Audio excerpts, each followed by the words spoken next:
Bonsoir à tous, alors nous sommes déjà en direct, l'émission DFCO et débat va bientôt commencer, mais en attendant, je vous invite à partager la vidéo, à la commenter et surtout à poser toutes vos questions puisqu'aujourd'hui nous avons notre invité qui pourra répondre à vos questions en direct. Et moi je vous emmène tout de suite dans les coulisses puisque sur le plateau nous avons notre invité du jour qui est Mehdi Abaïd.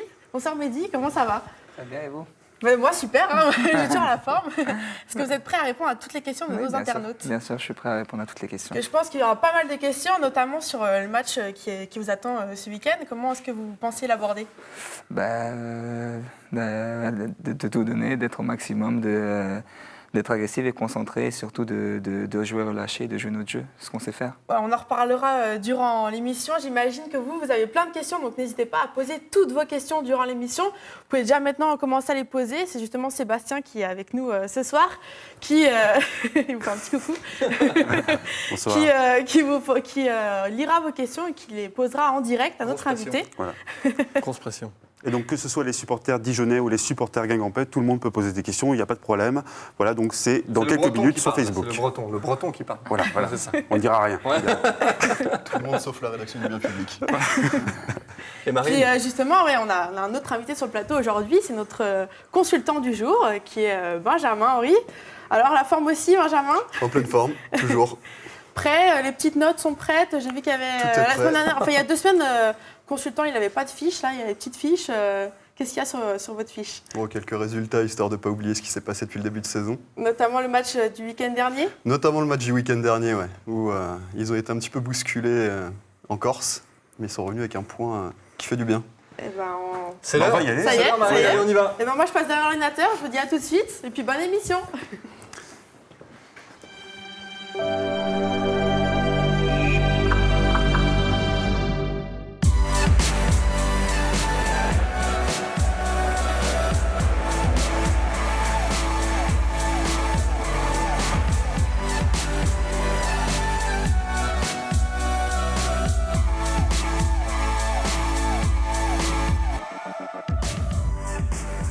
Salut à tous, les débats sont ouverts pour 20 minutes. Bienvenue dans DFCO et débat, l'émission qui parle foot chaque mercredi soir sur la page Facebook de France 3 Bourgogne en direct. Alors Marine vous l'a dit, vous pouvez vous empresser de liker cette publication, de la partager, d'avertir vos amis de venir aussi se mêler au débat, puisque c'est le principe. Vos questions vont nous guider pendant 20 minutes avec ce soir Mehdi Abaïd. Salut Mehdi.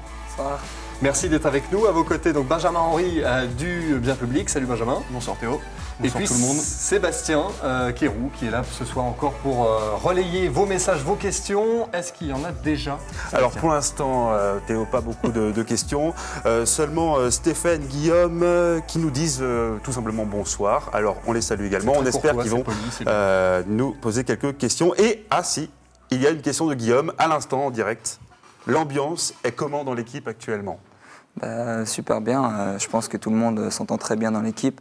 On a une certaine cohérence dans le groupe où on s'entend super bien. Des super mecs qui m'ont super bien accueilli quand je suis arrivé. Donc mon adaptation a été très facile grâce à eux. Justement, Mehdi, vous êtes arrivé vraiment sur la fin du mercato estival. Est-ce que, on sait, vous êtes passé par Newcastle, le Panathinaikos. Est-ce que c'était une manière de retrouver du temps de jeu, ce défi dijonnais? Pour moi, c'était un choix sportif. On m'avait beaucoup parlé de Dijon comme un club familial, un club où je pouvais travailler, où je m'y sentirais bien aussi. Donc j'ai tout de suite accepté. J'ai eu une discussion avec le coach aussi qui a encouragé ma décision. Donc c'est ce qui fait que je suis venu ici. Benjamin, un mot sur l'arrivée de Mehdi. C'est vrai qu'on sait qu'il y a beaucoup de milieux de terrain dans cette équipe dijonnaise. Qu'est-ce qu'il a apporté tout de suite depuis son arrivée? Mehdi, c'est un milieu qui a un volume physique, une densité physique qui est très très impressionnante. C'est quelqu'un qui est capable de se projeter vers l'avant et de récupérer un nombre assez important de ballons, ce qu'il montre depuis qu'il est arrivé, depuis le match face à Angers.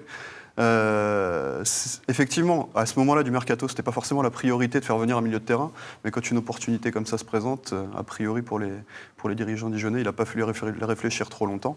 Et ça fait un renfort intéressant. Et on le voit depuis qu'il est arrivé, il ne sort pas de l'équipe. Ouais, Donc, ça, a priori, il joue beaucoup.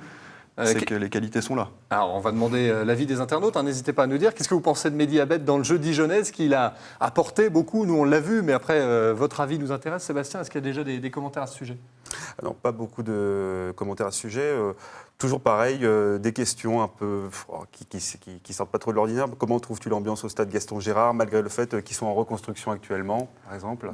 J'ai trouvé ça très convivial. Je pense que c'est un stade qui nous pousse, surtout lors des deuxièmes mi-temps, on se sent poussé. Et c'est pour ça que pendant les matchs, on sent qu'on peut changer le cours du match.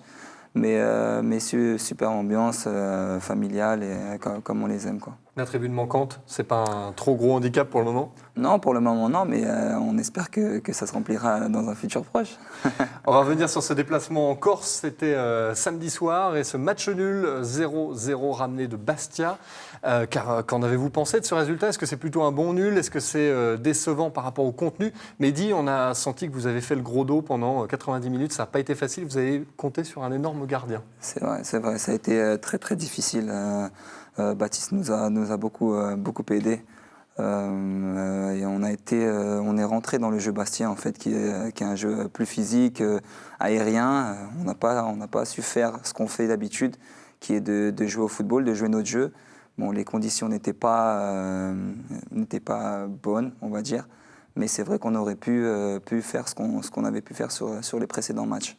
Benjamin, sur ce match-là, vous étiez au stade en Corse. On a l'impression que Baptiste René a sauvé tout le monde. Ah oui, Baptiste, il fait un match énorme. La preuve, c'est l'entraîneur Bastia, à la fin du match, François Ciccolini, qui était complètement dépité et qui estimait que c'était pire qu'une défaite pour son équipe. Après, il faut dire ce qui est. Baptiste René fait un très bon début de saison. Les gens s'en sont peut-être rendus compte sur ce match-là parce qu'effectivement, il y a 10 arrêts, il est déterminant, il y a des ballons sur les poteaux. Il ne faut pas oublier aussi la défense qui l'a suppléé les quelques fois où le ballon aurait pu éventuellement le battre. Je pense notamment à Fouad Chafi qui sauve un ballon sur sa ligne. Il y a eu je crois que Johan Gastien aussi doit en sauver un. Enfin, il y a eu quelques occasions où sa défense l'a suppléé. Donc on a l'impression que Bastia aurait pu jouer 2 heures sans marquer un but. Et justement, sur les réseaux sociaux, il y a notamment Thomas, Charles, également Anthony, qui nous disent merci à Baptiste René, René en équipe de France. Bon, il ne faut peut-être pas aller trop loin quand même, mais tout de même, on sent qu'il a beaucoup marqué les supporters du DFCO. Je pense que dans le football, tout est possible. Aujourd'hui, Baptiste a une carte à jouer. Je pense qu'il fait un super début de saison. Maintenant, à lui de confirmer et d'aller le plus loin possible. Mais comme j'ai dit, c'est vraiment important qu'il continue comme ça, qu'il nous aide. Et c'est important dans une équipe d'avoir un très bon gardien. Et aujourd'hui, Baptiste, il le fait très très bien. Et attention Mehdi, Baptiste, c'était notre dernier invité ici à DFCO Débat. Donc ça veut dire qu'on peut attendre de vous peut-être un doublé pour le match contre Guingamp. Espérons-le. Il faut surtout rappeler que Baptiste a 25 ans aussi. Pour un gardien, c'est très très jeune. Et de faire de tels matchs, c'est très impressionnant. On va regarder le classement après ce bon résultat, quand même ramené de Corse, compte tenu de la physionomie de cette rencontre, avec un petit mieux pour Dijon au classement de la Ligue 1. Pas encore dans la première partie. On voit que Nice caracole en tête avec 29 points. Guingamp 4e, bien sûr. Merci Sébastien. Et puis donc dans la deuxième moitié, on voit que Dijon s'approche quand même de cette première partie de tableau avec 13 points. On voit qu'encore les écarts ne sont pas faits. Il n'y a que 3 points d'avance sur Caen qui est 18e. Malgré tout, avec la victoire face à Lorient et ce match nul ramené de Bastia, voilà, vous voyez quand même le ventre mou de ce classement, vous éloignez un petit peu de la zone. Oui, ça nous donne un bol d'air. Maintenant, on sait que ça va être difficile jusqu'au bout. Il ne va pas falloir lâcher. Il faut continuer à ramener des résultats, surtout à domicile, chez nous, devant notre public. Ça va être très, très important et on espère aller le plus loin possible dans ce championnat. Alors, on ne sait pas ce que vous en pensez, vous, justement, de ce classement de Dijon, 12e place. Voilà, il y a des victoires, il y a une série de matchs sans défaite. Benjamin, ça, c'est important aussi d'enchaîner les matchs en Ligue 1 sans perdre. Oui, pour un point de vue, vous parliez des 2 derniers résultats qui sont positifs. Il faut remonter plus loin, un petit peu plus loin, à mon avis. Depuis la défaite au Parc des Princes, Dijon n'a plus perdu. Après, ce match-là est un peu particulier. C'est un des meilleurs matchs des Dijonnais depuis le début de saison, mais face au Paris Saint-Germain, difficile de s'en sortir avec un résultat, et pour le coup ça avait fonctionné. Donc depuis, le DFCO n'a plus perdu. En termes de confiance, j'imagine, et puis on en parlait un petit peu avec Mehdi, la confiance s'installe, etc. dans le groupe. C'est plus facile de jouer libéré. J'imagine que si on demandait à Olivier Dalloglio si cette 12e place lui conviendrait à la fin de saison, je pense qu'il signerait des 2 mains, les yeux fermés, il n'y a pas de souci. Et je pense que c'est pareil pour tout le groupe. En tout cas, sur Facebook, les supporters juge plutôt bien, voire très bien le début de saison, mais tout en disant attention, comme Guillaume le dit, très bien, mais il faut faire attention, il faut rester concentré sur le reste de la saison. Il n'y a pas de grosse tête de prise quand on est à ce stade de la saison. En football, on peut faire toujours mieux. Maintenant, nous, on ne s'est pas fixé d'objectif. On espère finir le plus haut possible. On va tout donner jusqu'à la fin de saison. On est en confiance. On sait qu'on peut faire de bonnes choses si on est dans un bon jour.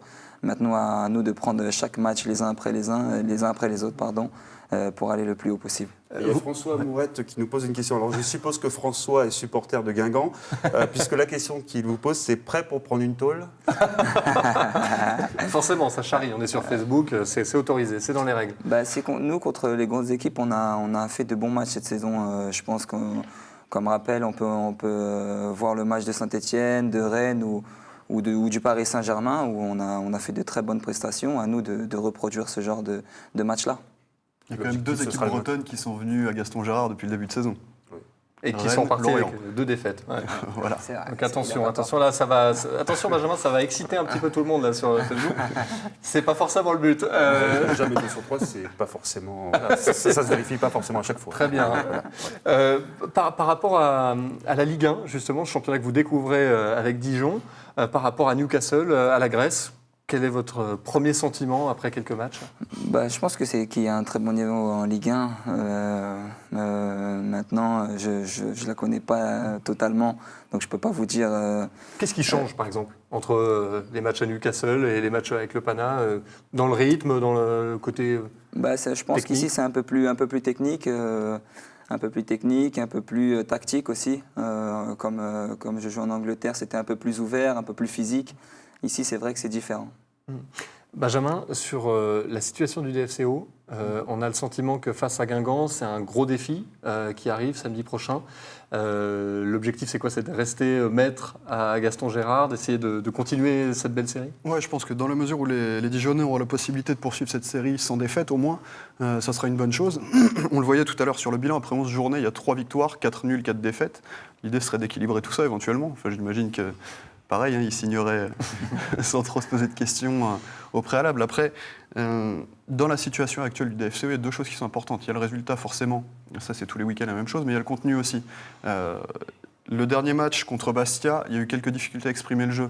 La semaine précédente, face à Lorient, c'est pareil, c'était un petit peu laborieux. Donc je pense que l'objectif pour le DFCO, ça va être d'abord de faire un match convaincant, et dans la mesure du possible, ramener les 3 points. Est-ce qu'il y a de la réponse dijonnaise sur les commentaires pas de réponse dijonnaise pour l'instant, mais en tout cas... Non, il y a juste les Bretons qui semblent se calmer un peu en disant effectivement le DFCO est invaincu à domicile, a priori. Voilà. Il y a eu une défaite contre Nantes au tout début, Nantes, voilà. Mais c'est vrai que depuis, c'est pas mal. Voilà. Donc effectivement, les Guingampais sont attendus au tournant.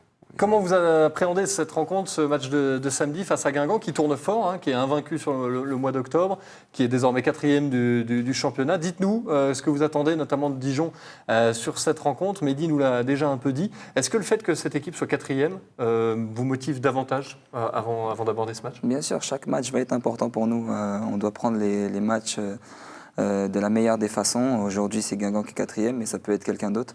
Donc aujourd'hui, nous, on ne regarde pas l'adversaire, on regarde vraiment les points. Voilà, et puis il y a Steven qui dit que le DFCO est capable de gagner. Voilà. Alors vous voyez, Guingamp fin de série, parce que ça peut être la fin de série pour Dijon si jamais il y avait des défaite, ça peut être aussi une fin de série pour Guingamp si jamais il tombait à Dijon. Donc on va voir cette équipe évoluer. Pour le moment, elle est dans les places européennes. C'est une surprise, Guingamp ? Oui, forcément.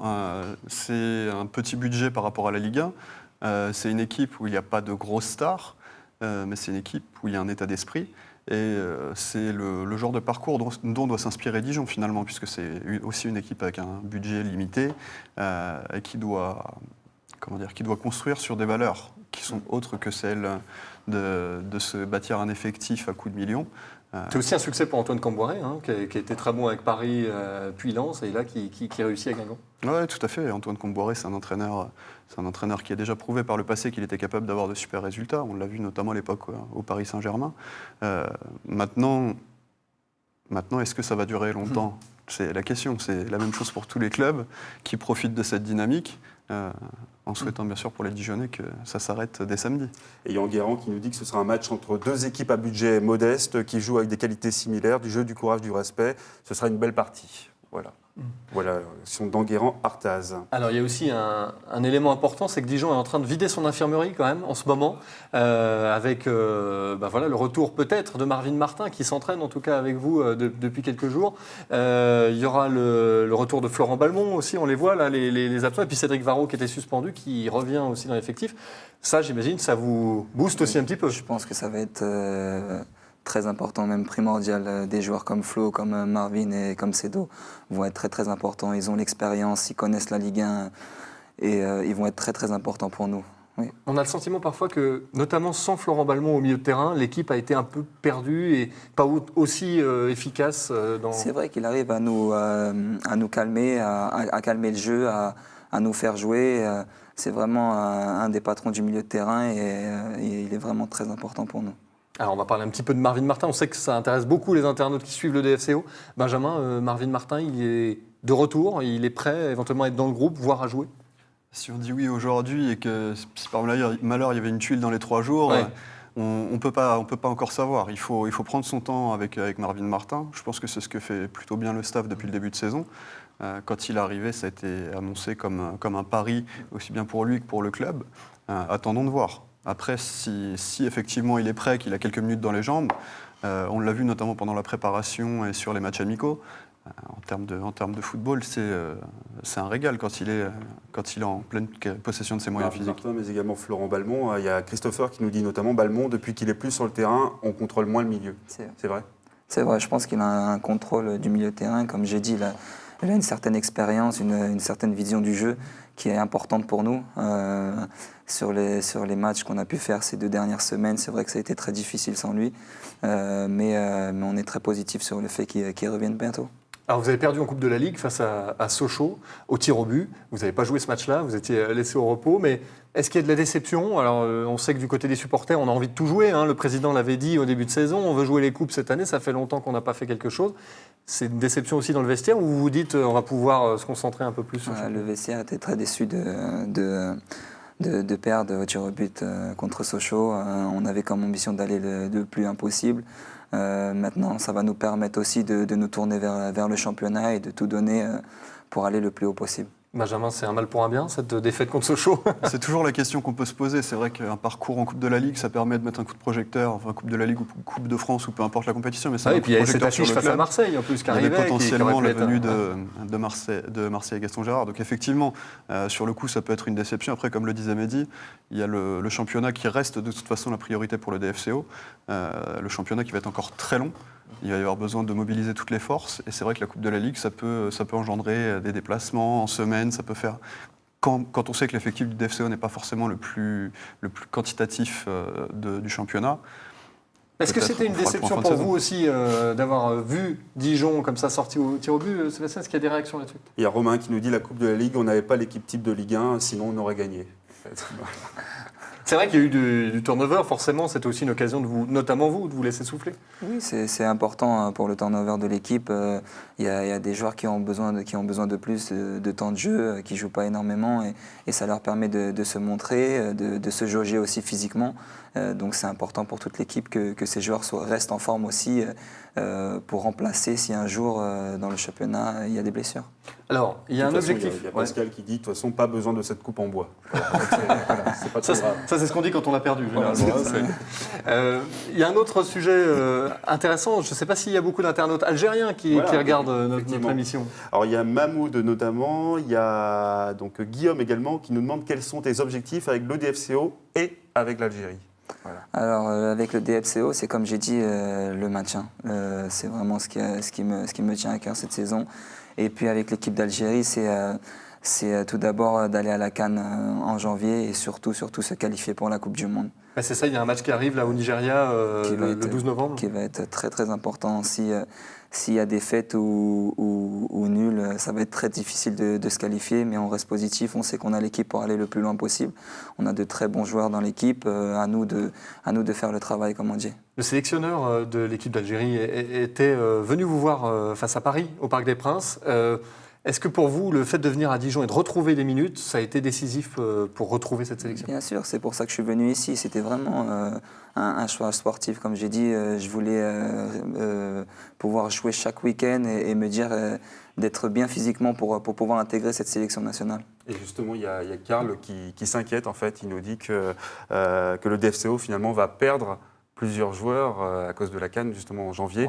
Est-ce que le staff et l'équipe en parlent, enfin, est-ce que le staff et les joueurs en parlent entre eux déjà? Bien sûr que c'est toujours difficile quand certains joueurs partent de l'effectif. Maintenant, je pense qu'il y a des personnes qui peuvent remplacer les gens qui partiront. Il y a encore de très bons joueurs dans l'équipe.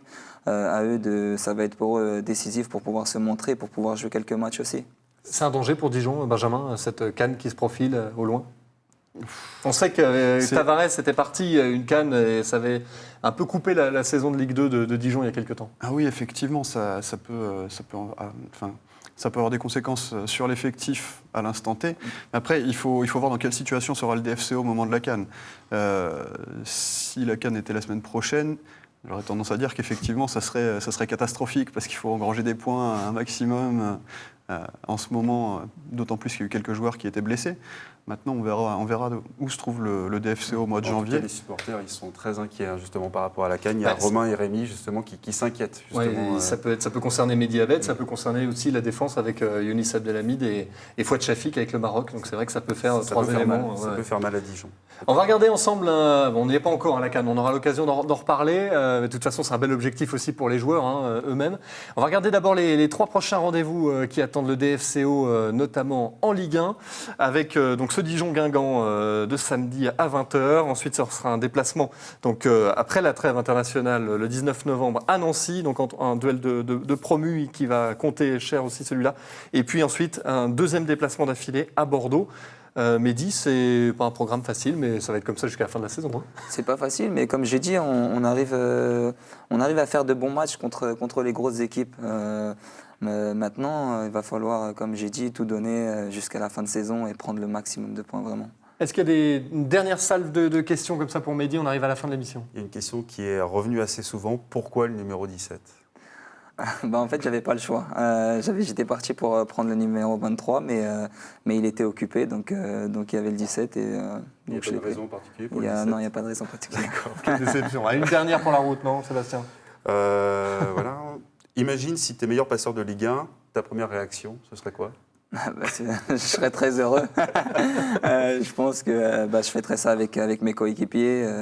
Si j'arrive à être meilleur passeur, c'est que mes coéquipiers. Baptiste Sonnet qui nous pose une question. Mehdi, est-ce que tu as récupéré de ta séance de ce matin?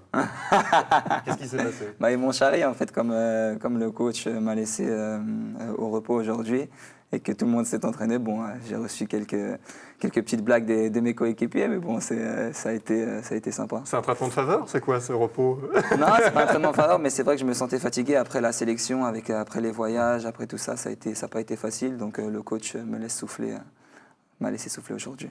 Merci en tout cas Mehdi d'être venu sur le plateau. Bonne fin de saison. Merci Benjamin. On signale quand même, c'est pas du foot, mais Benjamin Henry vient coécrire un ouvrage de basket qui s'appelle Génération Parker. Ça revient sur toute la trajectoire de Tony Parker en équipe de France et il y avait de quoi raconter. Ça sort jeudi prochain dans toutes les bonnes librairies pour la modique somme de 25 €. Voilà, bravo Benjamin pour cet ouvrage. Merci. Vous pourrez le retrouver très bientôt. Merci à tous. Merci Sébastien. Merci à tous les internautes d'avoir joué le jeu. DFCO et Débat reviendra chaque mercredi soir. Vous en avez pris l'habitude. Vous pouvez encore liker la publication, la partager à vos amis qui n'étaient pas avec nous en direct, mais qui pourront comme ça écouter ce qui s'est dit en replay. Et puis on vous dit à mercredi prochain. Salut!